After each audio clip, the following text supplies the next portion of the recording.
Well, depending when you watch this video, it's Monday morning. And we just had a good time at night church last night talking about the parable of the talents, but in a common sense, common practice kind of way for us to live.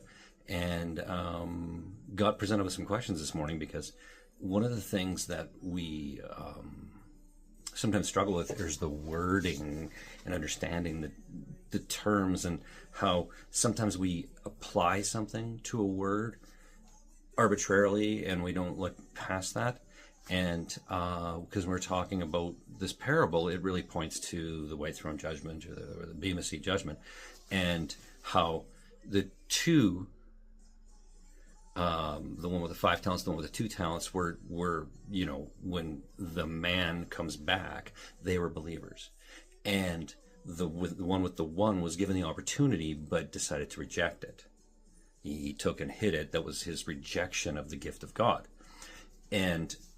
But then we talk about this word judgment. And in this world that we're in, as soon as you say judgment, we go to a negative all the time. When in fact, judgment can be good or it can be bad. You see, when Jesus comes back, we'll all be judged. But those of us who are his are judged based on our works, our service, our faithfulness. And that judgment is not a negative thing. That judgment is for reward. We're all equal. All believers are equal in the eyes of God, but we won't all have the same role after our time here is done, right? And so there is some positional judgments and things like that. Paul talked about waiting for his crown. Not everybody gets one. Sorry, it's not kiddie soccer. Not everybody gets a trophy. We're all equal, but not all of us will have the same role. Just like on earth, we don't all have the same role. Not everybody's a pastor, not everybody's a teacher, not everybody's a school principal, not everybody's a leader of a country, not everybody, we all have roles.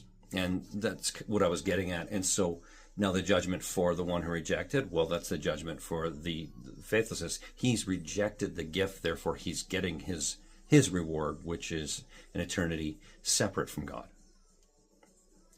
But that judgment for the believer, I guess it is different than the judgment for those who have rejected the gift of God.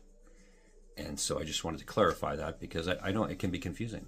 And this world, the Bible isn't confused. The world confuses the Bible, not the other way around. And so, God bless. Hope to see you guys next Sunday. And have yourself a wonderful, God-blessed week.